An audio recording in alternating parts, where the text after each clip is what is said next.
آپ دیکھیے نا مارکت الآراء کے بعد، مارکہ حق کے بعد اور ہمارا ایک کلاؤڈ بڑھا پاکستان کا، اس کے بعد ہم نے میڈیشن بھی کی، لیکن کیا ہم اس وقت کوئی فائدہ اٹھا سکے باقاعدہ طور پہ پاکستان کے لیے؟ ٹھیک ہے، آپ کا بہت، آپ نے جا کے پریزیڈنٹ ٹرمپ سے ہاتھ ہی ملا لیے، وائٹ ہاؤس میں میٹنگز بھی کر لیں، ایران سے بھی آپ کی بڑی زبردست باتیں ہو گئیں، سعودی عرب کے ساتھ بھی آپ نے دفاعی معاہدہ کر لیا، لیکن ہم دیکھ نہیں رہے کہ کچھ فائدہ ہمیں مل رہا ہو۔ اب پھر امریکہ سے ہم نے $10 بلین کی درخواست کر دی ہے۔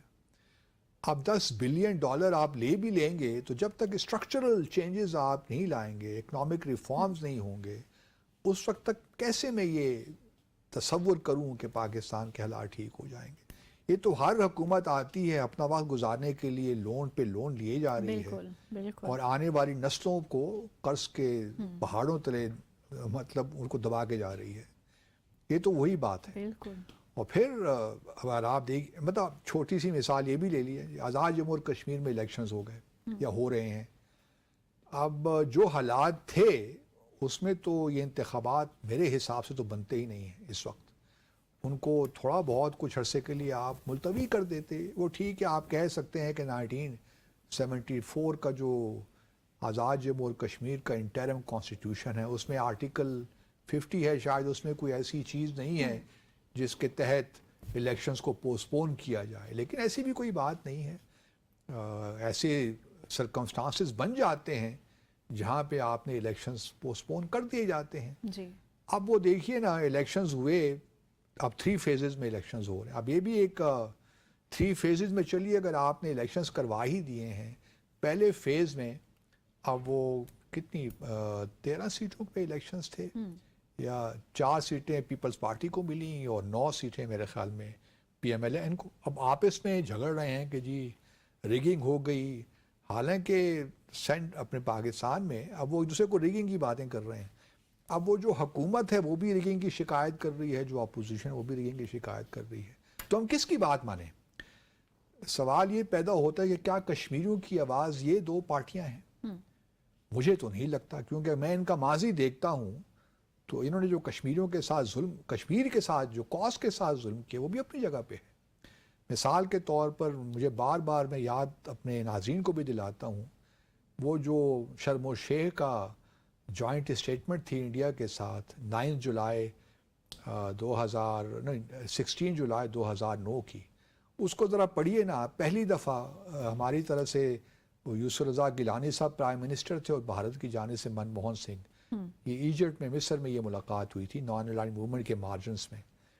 وہ پہلی دفعہ کشمیر کاز کو نقصان پہنچایا کہ جوائنٹ اسٹیٹمنٹ میں جموں اور کشمیر کا ذکر ہی نہیں ہے، پہلی دفعہ پاکستان اور بھارت کی تاریخ میں ہوا۔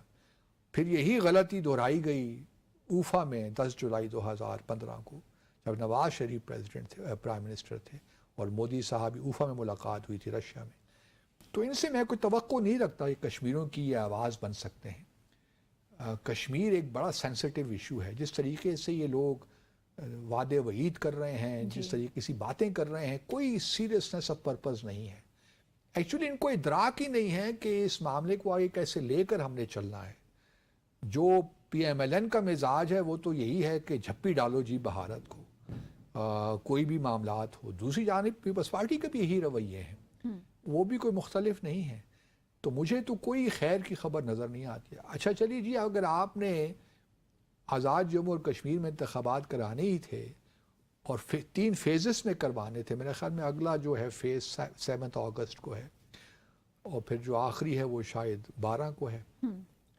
اچھا ہوتا یہ ہے کہ جب آپ فیزز میں انتخابات کرواتے ہیں نا دنیا بھر میں، آپ پہلے فیز کے ریزلٹس اناؤنس نہیں کرتے، کیونکہ جب آپ ریزلٹس اناؤنس کر دیتے ہیں نا تو اس کا پھر لامحالہ امپیکٹ ہوتا ہے اگلے فیزز پہ۔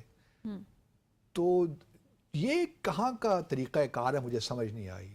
اگر آپ نے اتنا ہی ضروری سمجھا کہ یہ انتخابات ہونے ہی ہیں اور 3 فیزز میں ہونے ہیں، تو کم از کم یہ تو آپ کر سکتے تھے نا کہ پہلے فیز کے ریزلٹس اناؤنس نہ کرتے، پہلے تو ایک ہی فیز میں کروانے چاہیے تھے۔ لیکن چلیے، ایک خاص صورتحال میں آپ الیکشنز کروا رہے ہیں آزاد جموں اور کشمیر میں، تو ہم آپ کی یہ بات تسلیم کر لیتے ہیں، لیکن الیکشن کمیشن کو یہ تو چاہیے تھا کہ تھوڑا بہت رزلٹس کو اناؤنس نہ کرتے. دنیا بھر میں یہ بھارت کو دیکھیے, بھارت میں بھی فیزز میں انتخابات ہوتے ہیں, لیکن انتخابات کے نتائج کا اعلان نہیں ہوتا, وہ ایک ہی دن ہوتا ہے, آخری دن, جب تمام فیزز کمپلیٹ ہو جاتے ہیں. تو میں تو سمجھ نہیں پاتا کہ یہ کیا معاملات ہیں یہاں پہ. اور پھر دیکھیے جو ہنگو میں ہوا دہشت گردی, ٹھیک ہے وہ ریشو میں کمی آ گئی, پہلے ہمارے ہاں زیادہ شہید ہوتے تھے لوگ, اب وہ دہشت گرد چاہے وہ فتنہ الخوارج کے ہوں, فتنہ ہندوستان کے ہوں, اب وہاں پہ ہلاکتیں زیادہ ہو رہی ہیں. تو کیا ہم یہ سمجھیں کہ حالات ٹھیک ہو گئے ہیں؟ حالات ٹھیک ہے, بہتری کی طرف جا رہے ہوں گے, لیکن عوام یہ پرسیپشن نہیں مل رہا ہمیں کہ ٹھیک ہو رہے ہیں. بالکل صحیح. یا تو پھر آپ کا جو نیریٹو بلڈنگ ہے وہ کمزور ہے, اس کو ٹھیک کیجیے, اس کا طریقہ بھی غلط ہے. پرسیپشن تو یہی بن رہا ہے نا. بالکل. اور پھر اگر گورننس کلیپس ہو رہی ہے تو کوئی ذمہ دار کون ہے؟ آپ ہی تو گورننس کا حصہ ہیں پچھلے کتنے سالوں سے. بالکل. میں یہ نہیں کہتا کہ آپ گورننس سے ایشوز ہو جائیں, لیکن ایسی باتیں کر کے آپ سسٹم کے اندر مزید بے یقینی کی صورتحال پیدا کر رہے ہیں. ہمیں سولوشنز کی ضرورت ہے, انسٹیڈ کہ آپ انڈیکیشنز کریں بیٹھ کے مطلب ہمارے تو سامنے. مطلب ہمیں اچھا صوبے بنا دیے جائیں, مطلب یہ سارے فیلرز چھوڑے جا رہے ہیں نا. صوبوں کی بات ہم نے پہلی دفعہ نہیں سنی, اس سے پہلے بھی ہم سن رہے ہیں, اور کئی بار ہم بھی کہہ چکے ہیں کہ جی ہاں بنائیے صوبے آپ, لیکن صوبے بنانے کا بھی ٹھیک ہے, اس کے فرق شاید پڑ سکتا ہے, لیکن کیجئے نا, کون روکتا ہے آپ کو؟ تو صوبے میں گورن کون کرے گا؟ مطلب جو بھی کرے گا, سوال یہ پیدا ہوتا ہے کہ آپ کی اکانومی ٹھیک نہیں جا رہی, انویسٹمنٹ آپ کی آ نہیں رہی. مطلب اتنا بڑا ملک اور $2 بلین کی آپ کی انویسٹمنٹ پیچھے فسکل ایئر میں نہیں آئی, تو ملک اس طرح تو نہیں چلتے معذرت کے ساتھ. ایک تو کہت الرجال ہے, صحیح لوگ صحیح جگہوں میں موجود نہیں ہیں.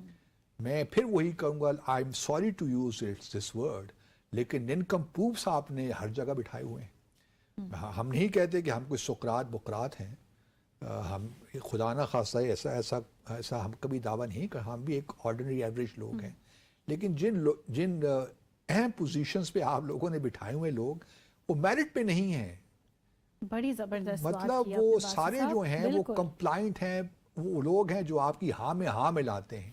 اور جب کسی سسٹم کے اندر وہ لوگ آپ کے ساتھ ہوں جو آپ کی ہاں میں ہاں ملائیں اور آپ کو صحیح صورتحال نہ بتا سکیں, وہ سسٹم آگے بڑھتا نہیں ہے. اور پھر حالات ایسے ہی ہوتے ہیں جیسے ابھی ہم فیس کر رہے ہیں.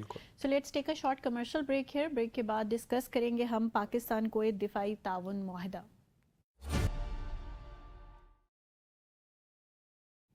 Welcome back after the break. Basit صاحب, ہم نے حوالہ دیا کہ اب ہم ڈسکس کرنے جا رہے ہیں پاکستان کویت دفاعی تعاون معاہدے کو. تو ہمارے ویئرز کو بتائیں کہ یہ جو معاہدہ ہو گیا ہے پاکستان اور کویت کے مابین, یہ جو سعودی عرب سے پاکستان کا معاہدہ تھا اس سے کس طرح سے مختلف ہے, اور ڈیفینیٹلی ایران اس کو بڑا کلوزلی مانیٹر کر رہا ہوگا, تو کس طرح سے فیوچر دیکھ رہے ہیں آپ؟ پہلے تو ناظرین کو یہ بتاتے چلیں کہ یہ معاہدہ کوئی ابھی نہیں ہوا, یہ جون 2023 کا معاہدہ ہے. بالکل. لیکن اس کی ریٹیفیکیشن اب ہوئی ہے. معاہدے پہ سگنیچر دستخط تو ہو جاتے ہیں نا, پھر ہر ملک کا اپنا اپنا سسٹم ہوتا ہے کہ اس کو ریٹیفائی کرتا ہے. ہمارے ہاں کیبنٹ ریٹیفائی کرتی ہے. کچھ ممالک میں مثال کے طور پر اگر آپ امریکہ کی بات کریں تو وہ کانگریس کو جاتا ہے, پھر ان کی اپروول ضروری ہوتی ہے. تو ہر ملک کا اپنا اپنا ریٹیفیکیشن کا پروسیس ہے. تو ہمارے ہاں تو ایشو نہیں تھا, لیکن کویت کی حکومت نے اب اس کو ریٹیفائی کیا ہے, تو اب یہ افیکٹو ہو گیا ہے. اب یہ معاہدہ پہلے تو یہ سمجھ لینا چاہیے کہ پاکستان اور کویت ایک چھوٹا سا ملک ہے, اس کو ہم سٹی اسٹیٹ بھی کہتے ہیں. جس طرح سنگاپور ایک چھوٹا سا ملک ہے, وہ بھی سٹی اسٹیٹ ہے. تو بہرحال یہ ہے کہ امپورٹنٹ, اسٹریٹجیکلی امپورٹنٹ ہے. تو کویت اور پاکستان کے جو ہمارے دفاعی تعاون کی ہے تو پرانا ہے, چل رہا ہے. ماضی میں بھی تعاون ہمارا ہوتا رہا, بلکہ 1991 میں جب عراق نے کویت پہ حملہ کیا تو اس وقت بھی ہم کویت کے ساتھ ہی کھڑے تھے. تو کویت اور پاکستان کے تعلقات کافی پرانے ہیں, اور ہماری کافی وہاں پہ لوگ کام بھی کرتے ہیں, ریمیٹنسز بھیجواتے ہیں. تو کویت ہمارے لیے امپورٹنٹ ملک ہے. اب یہ جو معاہدہ ہوا ہے, بنیادی جو فرق ہے نا, کیونکہ جو سعودی عرب کے ساتھ معاہدہ ہوا ہے اس کی تو ہم نے ڈیٹیلز نہیں دیکھی, ہمیں نہیں معلوم, کیونکہ بہت سے لوگ بہت سے سوالات ہی اٹھا رہے ہیں, خاص طور پہ اس وقت سعودی عرب اور یمن کے درمیان جو کچھ ہو رہا ہے، اور سعودی عرب نے عراق پہ بھی کچھ حملے کیے جو ملیٹنٹ آرگنائزیشنز تھیں، تو اب لوگ سوال تو اٹھا رہے ہیں کہ کیا پاکستان سعودی عرب کی ہیلپ یا ان کے بہاف پہ ان کے ساتھ، اگر سعودی عرب پہ حملے ہوتے ہیں تو کیا ہم بھی ساتھ دیں گے سعودی عرب کا اس جو ہمارا معاہدہ ہوا ہے. لیکن کویت کے معاہدے میں یہ شرک شامل نہیں ہے جو ہے کہ جی آپ پہ حملہ، ہم اپنے آپ پہ حملہ تصور کریں گے. یہ نیٹو سے ہے، نیٹو کا آرٹیکل 5 اگر آپ کو یاد ہو تو اس میں بھی یہی شرک ہے کہ ایک ممبر کنٹری پہ حملہ تمام ممبر کنٹریز پہ حملہ تصور کیا جائے گا. تو کم از کم کویت پاکستان کے دفاعی معاہدے میں، یہ پیکٹ میں، یہ بات، یہ دفاعی کوآپریشن کا ایگریمنٹ ہے، رائٹ. اور یہ کسی حد تک ٹھیک بھی ہے. اور اس میں ایران آپ نے کہا کہ بڑا کلوزلی مانیٹر تو کر رہا ہوگا، لیکن یہ معاہدہ، یہ تعاون کا معاہدہ ایران کے خلاف نہیں ہے. صحیح. وہ میں اس لیے کہہ رہا ہوں، ایک تو اس میں یہ شک نہیں ہے جو سعودی عرب کے ساتھ ہے، اور دوسرا یہ ہے کہ دیکھیے ہر ملک کو یہ حق حاصل ہے کہ وہ اپنے دفاع کو مضبوط سے مضبوط تر بنائے. جو بھی اس کے تھریٹ پرسیپشنز ہیں ان کے مطابق، یا جو پرسیپشنز کے علاوہ جو ریالٹیز بھی اس ریجن میں ہیں، یا جو بھی نیبرنگ کنٹریز ہیں، ان تھریٹ پرسیپشنز کو سامنے رکھتے ہوئے ہم اپنے دفاع کو کرتے ہیں نا. جس طرح ہمارا تھریٹ پرسیپشن ویزاوی کیا ہے بھارت یا افغانستان فار دیٹ میٹر، یا ایران سے بھی کچھ تھریٹس اگر ہیں ماضی میں تھے، تو کس طرح ہم اپنے آپ کو تیار کرتے ہیں، کس طرح اپنی دفاعی صلاحیتوں کو ان تھریٹس پرسیپشنز کے مطابق کرتے ہیں. اگر کویت بھی اپنی جو ہے دفاعی صلاحیتوں کو بڑھاتا ہے تو اس میں قطعاً کسی کو مطلب یہ نہیں ہو سکتا کہ آپ اس پہ کیوں اعتراض کوئی نہیں کر سکتا اس پہ. لیکن کویت کا معاملہ یہ ہے کہ باقی گلف کنٹریز کی طرح، ایک تو باقی ممالک چلے بڑے ہیں، یو اے ای کو لے لیجئے، قطر رقبے کے اعتبار سے، تو کویت تو رقبے کے اعتبار سے بہت چھوٹا ہے، اور پھر پاپولیشن بھی چھوٹی ہے، انڈیجنس پاپولیشن تو بہت کم ہے. صحیح. اب چونکہ اس وجہ سے یہ خلیجی ممالک سعودی عرب کے علاوہ اپنی آرم فورسز کو اس طرح تیار نہیں کر سکے، یا ان کی کیپیسٹی کو بلڈ نہیں کر سکے جو ان کے تھریٹ پرسیپشنز کے مطابق ہو. جو تھریٹس ان کے ہیں، یا جو ان کو پرسیپشن کے علاوہ جو ریالٹی میں جو تھریٹس ہیں، اس کے مطابق آرم فورسز کو ڈیولپ نہیں کر پائے. صحیح. اب سوال چونکہ اس جنگ کے بعد، اور جس طرح اسرائیل ایک ہیجمون کی طرح ابھر کے آ رہا ہے اس ریجن میں، اور جس طرح ایران نے ایک آپ کہہ سکتی ہیں کہ اپنی قوت کا لوہا منوایا ہے، تو یہ تمام جو خلیجی ممالک ہیں ان کو ایک کنسرنس تو ہیں نا. اسرائیل کے چلیے پہلے تو اسرائیل کے حوالے سے وہ کنسرن اس طرح ان کو نہیں تھے جب سے ابراہیم ایکارڈ شروع ہوا ہے، لیکن اب ایران کو بھی وہ دیکھ رہے ہیں کہ وہ ہیجمون کی طرح ایک آ رہا ہے نا اس ریجن میں، جو اس کی طاقت کا جو اظہار ہوا ہے. اب خاص طور پہ Kuwait is the closest country in Iran سے، اور کویت عراق بھی کے زمانے میں کویت بھی اپنا جو ہے ڈکلیئر اس نے کیا تھا کہ ہمارا حصہ ہے جی. یہ تو ٹھیک ہے، وہ سیکنڈ ورلڈ وار سے پہلے کی باتیں ہیں، لیکن اب کویت ایک سوورن کنٹری تو ہے. تو کویت کو یہ سارے تھریٹس تو ہیں، اور وہ ایران کو بھی تھریٹ سمجھتے ہیں. تو انہوں نے اپنی اگر دفاعی صلاحیتوں کو بڑھانا ہے تو ان کو کہیں نہ کہیں سے تو ہیلپ چاہیے، کیونکہ ایک تو پورے آرم فورسز کو ڈیولپ کرنا آسان کام نہیں ہوتا. آرم فورسز ایگزسٹ تو کرتی ہیں، لیکن ان میں وہ صلاحیتیں نہیں ہیں کہ وہ اپنے دفاع کا اپنے طور پہ کوئی انتظام کر سکیں. تو یہ جو دفاعی معاہدہ ہے پاکستان کے ساتھ، اس کا بنیادی جو ہے آبجیکٹیو وہ یہی ہے کہ کس طرح سے کویت کے دفاع کو بہتر سے بہتر بنایا جائے، آرمی کو، نیوی کو، اور ایئر فورس کو. پاکستان چونکہ الحمدللہ مسلم دنیا میں سب سے بڑی میں تو سمجھتا ہوں کہ ملٹری پاور ہے، تو پاکستان اگر وہ پاکستان کی جانب دیکھ رہے ہیں تو بہت اچھی بات ہے ہمارے لیے. اور پاکستان کو اس میں تو میں فور فرنٹ پہ ہونا چاہیے. تمام مسلم دنیا جہاں بھی پرابلمز ہیں، وہ ہمارا جو کریسنٹ سیکیورٹی انیشیٹو ہے وہ اسی کانٹیکسٹ سے میں بات کر رہا ہوں. اب اگلا سوال یہ پیدا ہوتا ہے کہ چلیے جی یہ تو بڑی اچھی بات ہے کہ جو خلیجی ممالک ہیں ہماری جانب دیکھ رہے ہیں. اس میں ایک اہم بات یہ بھی ہے کہ اس میں انٹیلیجنس شیئرنگ کی بات بھی ہے. اور انٹیلیجنس شیئرنگ اس حوالے سے بڑی اہم ہے کہ بھارت نے بڑا پینیٹریٹ کیا ہے خلیجی ممالک میں. اگر آپ کو یاد ہو تو 2-3 سال پہلے قطر ہی میں بھارت کے جو 7 فارمر نیوی آفیسرز کو بھی گرفتار کیا گیا تھا جو کہ موساد کے بہاف پہ وہاں پہ آپ اسپیناج میں انوالو تھے. تو ان کو گرفتار کیا گیا, سزائے موت بھی سنائی گئی. پھر قطر بھارت کے کہنے پر مودی صاحب نے خاص ریکویسٹ کی قطر کے امیر پہ, انہوں نے 6 بندوں کو تو رہا کر دیا, لیکن جو ان کے کمانڈر تھے, چیف تھے, وہ ابھی تک جیل میں ہیں اور ان کو سزا ملتی ہے, واپس کرتے ہیں, وی ڈو ناٹ نو. لیکن ایک سیریس ایشو ہے موساد اور را کی جو پینیٹریشن ہے, اور اس صرف قطر تک محدود نہیں ہے, سارے خلیجی ممالک میں ہے. تو اب یہ ایک انٹیلیجنس شیئرنگ بھی ایک امپورٹنٹ ایسپیکٹ جو صرف کویت تک محدود نہیں ہے. آئی ایم شیور باقی خلیجی ممالک کے ساتھ بھی ہمارا یہ ہونا چاہیے, اور یو اے ای کے ساتھ بھی ہونا چاہیے. گو کہ یو اے ای کا اس وقت ایک ہمیں لگتا ہے ٹل ٹورڈز بھارت, لیکن میں سمجھتا ہوں کہ یو اے ای بھی at the end of the day اس بات کو سمجھتا ہوگا کہ پاکستان کے ساتھ تعلقات کتنا ضروری ہیں, کیونکہ ہماری ایک دیکھیے نیشنل انٹرسٹ تو ہمارے ہیں, لیکن ایک سینٹیمنٹل ایک لنکس بھی ہیں ہمارے, ایک ایموشنل اٹیچمنٹ بھی ہے. تو اس کانٹیکس میں اگر آپ دیکھیے تو پاکستان کی اہمیت بڑھ جاتی ہے خلیجی ممالک کے لیے.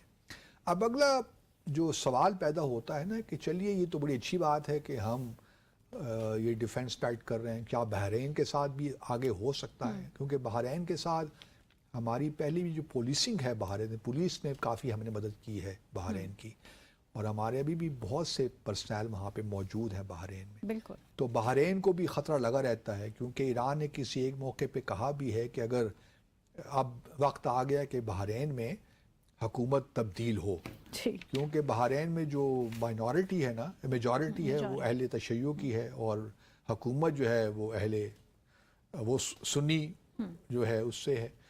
تو یہ بھی ایک بہت بڑا پرابلم بحرین کے لیے تو ہے. کیا بحرین بھی, جہاں تک مجھے میری تھوڑی بہت خبریں ہیں, بحرین بھی پاکستان کے ساتھ اس قسم کا ایک معاہدہ کرنا چاہتا ہے. اب وہ کلاز سعودی عرب والی ہوگی نہیں ہوگی, آئی ڈو ناٹ نو, لیکن میرا اپنا خیال ہے کہ پاکستان شاید اوائڈ کرے گا. ہم آرم فورسز کی جو کیپیسٹی ان کو تو ہم انہانس یا اس کیپیسٹی بلڈنگ کے لیے تو ایکٹیولی پارٹیسپیٹ کر سکتے ہیں, ان کی ہیلپ بھی کر سکتے ہیں, لیکن میرا اپنا خیال ہے کہ بیانڈ سعودی عربیہ ہم اس قسم کی جو سیکیورٹی ایشورنسز ہیں وہ نہیں دے سکیں گے. تو بحرین کے ساتھ بھی ہوگا. اگلا معاملہ یہ ہے کہ کیا ان چیزوں کی ٹرانسلیشن ہو رہی ہے نہیں اکنامک ڈیولپ پاکستان میں, یہ ممالک کیوں پاکستان میں آ کے انویسٹ نہیں کرتے, کیوں بھارت کو اور ہمیں ایک ہی ٹریٹ کرتے ہیں. ابھی دیکھیں نا پچھلے دنوں اجیت دوول صاحب سعودی عرب گئے ہوئے تھے, وہاں ان کی ملاقاتیں بھی ہوئیں. ہم یہ نہیں کہتے کہ آپ بھارت کے ساتھ تعلقات نہ رکھیں, لیکن اس جنوبی ایشیا میں جب بات ہو تو پھر پاکستان کو تو ترجیح ملنی چاہیے نا جی. پاکستان کی جو ہماری ورک فورس ہے اس کو ترجیح ملنی چاہیے, اس کے لیے زیادہ اپرچونیٹیز ہونی چاہیے. میں کہتا ہوں کہ پریفرینشل ٹریٹمنٹ دینی چاہیے پاکستان کو. صرف 2 ارب یا 3 ارب بلین ڈالر قرضے رول اوور کرنا ٹھیک ہے, ہم بڑے آپ کے مشکور ہیں, لیکن ہمیں انویسٹمنٹس چاہیے. ہمیں آپ سے زیادہ ہم چاہیں گے کہ آپ کو ہم ایکسپورٹ کریں. بھارت سے بہتر طریقے سے آپ ہمیں ٹریٹ کیجئے نا, پھر بات بنتی ہے. تو اس میں قصور کس کا ہے؟ یہ تو میں پہلے بھی کہہ چکا ہوں نا کہ فقدان ہے جامع حکمت عملی کا ہر معاملے میں, اور چونکہ حکمت کی کمی ہے, فراست کی کمی ہے, اس وجہ سے سارے پرابلمز رہیں گے. تو بس یہ نتائج بھگتتے جائیں گے ہم. بس مطلب یہ ہے کہ فٹس اینڈ اسٹارٹس میں کام ہوتی ہیں, ایپیسوڈک کام ہو رہے ہیں نا, کوئی ایک مربوط کوئی پالیسی ہو, اس کے تحت چیزیں بڑھ رہی ہوں, ان کے پھر نتائج مثبت نکلتے ہیں. ڈیفینیٹلی. سو یہاں لیں گے مختصر سا وقفہ, ہمارے ساتھ رہیے گا.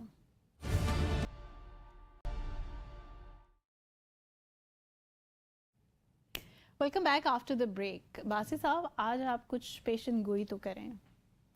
بنگلہ دیش کے وزیر اعظم کو دعوت نامہ موصول ہو چکا ہے. آپ کیا سمجھتے ہیں اگلے ماہ وہ بھارت پہنچ رہے ہیں یا کہ کیا ایکسپیکٹ کیا جائے؟ یہ تو مجھے نہیں پتا, لیکن یہ ضرور ہے کہ جو 18ویں برکس کا سربراہی اجلاس ہے وہ اگلے ماہ 12-13 ستمبر کو بھارت میں ہو رہا ہے. اور بھارت میں اس وقت یہ ایک بحث چل رہی ہے کہ